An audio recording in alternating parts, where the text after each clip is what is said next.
বিশ্বনবী তাহাজ্জুদের সময় দাঁড়িয়ে যেতেন ছোট্ট একটা ঘরে, চাটাইয়ের উপরে বিশ্বনবী মা এসে শুতেন, গাদাগাদি করে জায়গা নাই। মাঝরাতে বিশ্বনবী তাহাজ্জুদের জন্য দাঁড়াতেন, আল্লাহু আকবার বলে দাঁড়িয়ে যেতেন, নামাজ শুরু করে দিতেন। বিশাল বড় সূরা পড়তেন, কেরাত পড়তেন, রুকু করতেন, কিন্তু সিজদার জায়গায় সিজদা দেওয়ার জায়গা নাই। সিজদার জায়গায় মা এসা পা বিছিয়ে শুয়ে আছে। বুখারীর বর্ণনা, বিশ্বনবী সিজদায় যে হাত দিয়ে মা এসার পায়ের মধ্যে চিমটি কাটতেন, মা এসা বুঝতে পারতেন বিশ্বনবী এখন সিজদায় যাবে। সুবহানাল্লাহ পড়েন। মা এসা বুঝতে পেরে পা দুইটা সরিয়ে নিতেন, বিশ্বনবী সেজদা দিতেন। সেজদা দিয়ে বিশ্বনবী যখন আবার দাঁড়িয়ে যেতেন, মা আয়েশা পা বিছিয়ে আবার শুয়ে পড়তেন। কি ইবাদত ছিল বিশ্বনবীর! হাত্তা তাতাওয়াররামু খাদামা। মা আয়েশা বলতেন বিশ্বনবী দাঁড়িয়ে থাকতে থাকতে এত সময় ধরে তাহাজ্জুদের সালাত পড়তেন, ওনার পা গুলো ফুলে এরকম টিউমারের মতো মোটা হয়ে যেত। সুবহানাল্লাহ পড়বেন না?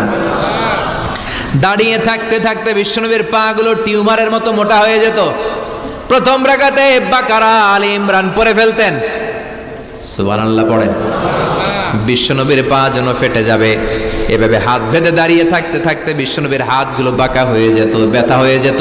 বিশ্বনবী তখন হাত দুইটা ছেড়ে দিতেন। আবার যখন এনার্জি ফিরে পেতেন, যখন বিশ্বনবীর ভাল লাগতো, আবার হাত বাঁধতেন। পড়েন সুবহানাল্লাহ।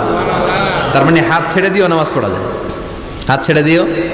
মালিকি মাযহাবের কিছু স্কলাররা ওনারা মত নিয়েছে, ওনাদের অনুসারীরা এরসাল করে, আমাদের দেশে কেউ বাদে এইভাবে, কেউ এইভাবে, কেউ এইভাবে। মালিকিরা বাদেই না, কেউ বাদবই না, কি করবি কর, আছে না নাই? আপনি যদি হজ করতে যান মক্কা মদিনায় এই আমলগুলো দেখতে পারবেন। এটা সুন্নাত একটা আমল। হাত ছেড়ে দিলেও যেখানে সালাত হয়ে যায় ওই জায়গায় কই বাঁধবে এই নিয়ে কিলাকিলি আছে না নাই? উপরে না নিচে, আমিন জোরে না আসতে, আছে না নাই? বিশ্বনবী লম্বা সময় দাঁড়িয়ে তাহাজ্জুদ পড়তেন। তাহাজ্জুদ পড়লে আপনার মর্যাদা বাড়ায় দিবে কে? সাইয়েদনা জিবরাইল বললেন ইন্না শারাফাল মুমিন ফি কিয়ামিল লাইল। বিশ্বনবী বললেন জিবরাইল এসে আমাকে বলে গিয়েছে মুমিনের মর্যাদা তাহাজ্জুদের নামাজের ভেতর। সুবহানাল্লাহ পড়েন। তাহাজ্জুদের নামাজ পড়লে মর্যাদা বাড়ায় দেয় কে? দুই নাম্বার কুরবাতুন ইলাল্লাহ। তাহাজ্জুদের নামাজ পড়লে আল্লাহর সাথে নৈকট্য বাড়িয়ে দেয় কে? আল্লাহর সাথে কানেক্টিভিটি আপনার বেড়ে যাবে।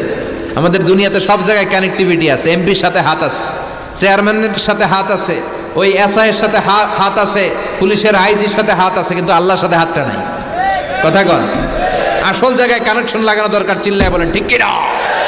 মান লাহুল মাওলা ফালাহুল কুল্লু। যে ব্যক্তি আল্লাহর হয়ে যায় গোটা বিশ্ব তার হয়ে যায়। যে সব জায়গায় যে ধর্ণা দেয় আল্লাহর কাছে ধর্ণা দেয় না, তার কোনো মর্যাদা নাই। আর যে ব্যক্তি সব দিক থেকে মুখ ফিরিয়ে আল্লাহর কাছে যায় গোটা বিশ্বের সবাই তার